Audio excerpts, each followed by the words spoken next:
गुरुदेव, मैं 2 वर्ष से आपसे जुड़ा हुआ हूँ। आपके द्वारा बताए हुए उपाय करता रहता हूँ।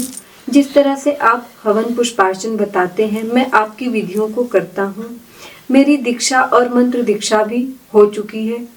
गुरुदेव, मैं आपसे यह जानना चाहता हूँ कि मैं इस गुप्त नवरात्रि में बगलामुखी का जाप रात्रि में कर सकता हूँ? कृपया मार्गदर्शन करें। अनिल शर्मा। खुश रहिए अनिल। नहीं, देखिए, गुप्त नवरात्रि पहली बात तो गुप्त होती है। ये विशेष साधकों के लिए हैं। ऐसा समझे जैसे ब्रेन का ऑपरेशन हर डॉक्टर नहीं कर सकता, जैसे रीढ़ की हड्डी का ऑपरेशन हर डॉक्टर नहीं कर सकता। पूरे शहर में 2-3 एनेस्थीसिया देने वाले होते हैं। हर डॉक्टर ये नहीं कि मुंह पर क्लोरोफॉर्म डाला, रुमाल सूंघा दिया, आदमी बेहोश पड़ा है, वापस ला ही नहीं पाया उसको। कुछ स्पेशलिस्ट होते हैं। ये 10 महाविद्याओं का जो मुख्य पर्व है, जो गुप्त नवरात्रि है, इसमें ज़्यादा पढ़ना नहीं चाहिए, इसलिए इसको गुप्त रखा गया है। आपके लिए प्रकट नवरात्रि है ना, अभी तो आ ही रही है चैत्र में, अगले महीने आ ही रही है, उसमें कर लीजिए जो आपको करना है। लेकिन ये स्पेशल लोगों के लिए है जिनकी सारी ही चीज़ें, इसके साधक, इसके गुरु, इसके आचार्य विशिष्ट मान्यताएं रखे होते हैं।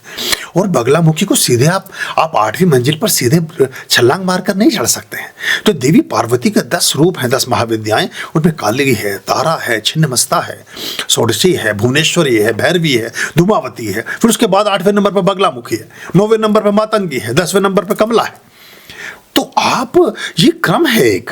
अब आप कहें कि मैं सीढ़ी खड़ी है और वो 8वें वाली सीढ़ी पर रखी है कसरफी, और मैं भाग के छलांग मार के उस पर से उठा लाऊं क्या? गिरने की संभावना सबसे ज़्यादा है कि ऐसा ना कमर भी टूट जाए, क्योंकि 8वीं मंजिल, 8वीं उस पर आप 8वें डंडे पर छलांग लगाना चाहते हैं। तो पहले इन सब देवियों के आधान जो लोग कर चुके हैं, वो वहाँ तक की यात्रा को पूरा करते हैं।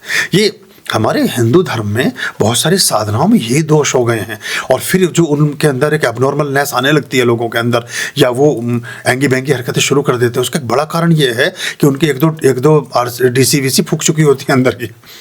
जो कंप्यूटर, जो लैपटॉप में होता है ना, वो किसी की RC क्या क्या होती है, छोटी छोटी चीज़ें, वो सारी 1-2 उसमें से बैठ चुकी होती है। जब मैं छोटा बचपन में था, ट्रांजिस्टर को ठीक कराने के लिए गया, और वो ट्रांजिस्टर बड़े रंग बिरंगे कैप्सूल से ऊपर नीचे बने हुए होते हैं ना, बहुत तरह की चीज़ें। मुझे लगा कि इसमें बैठ के ये सारे लोग गाना बजाना का काम ये सब करते हैं, तो मैं इसमें से आवाज़ वरना कहाँ से आएंगी? तो ऐसे ही हमारे अंदर भी बहुत कुछ बैठा हुआ है, उस सब का सेटिंग है, उस सब का सिस्टम है। तो मैं आपको परामर्श नहीं दूंगा कि आप कुछ भी शुरू कर दें और कभी भी कहीं से भी शुरू हो जाएं, क्योंकि ये सारी देवियों के रेस्पेक्ट्स हैं। हनुमान इसलिए बंधे कि उनके जो आराध्य हैं भगवान विष्णु, उन्होंने आविर्भाव किया माँ बगला का, और माँ बगला की पाश चलाई उसने, उनके बेटे ने, रावण के क्या नाम था, इंद्रजीत ने। और वो इंद्रजीत ने नहीं बांधा था, वो बगला की पाश थी बंधी हुई, तो प्रणाम करके चले गए बंधे हुए कि मेरे मालिक ने की भी आराध्या ने ये चीज़ शुरू की है, तो मैं इसको नहीं तोड़ सकता हूँ। तो ये सारे काली है, तारा है, छिन्नमस्ता है। काली तब प्रसन्न होंगे जब शिव प्रसन्न होंगे, पैरों में है उनके विराजित। बाकी तो भूल जाइए, अभी आप 7 को छोड़ दीजिए, पहली पे आ जाओ। तो समझना पड़ेगा, ये प्रत्यक्ष बैठने की चीज़ है, शॉर्टकट के चक्कर में मत पड़िए, वो बहुत लंबा लॉन्ग कट हो जाएगा, और वो फिर और ज़्यादा आप एकदम, मतलब जो छोटी छोटी आस्था से चलोगे, अगर एक चुल्लू पानी पियोगे तो रोज़ पीते रहोगे, 1 घड़ा पी लोगे तो अफारा आ जाएगा। ये भी समझना चाहिए हमें।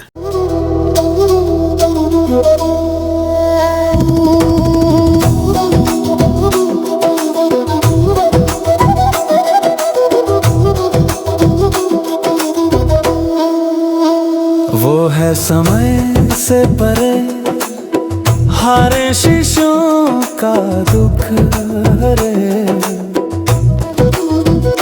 जो दे प्रेरणा शब्दों से पुष्प झड़े,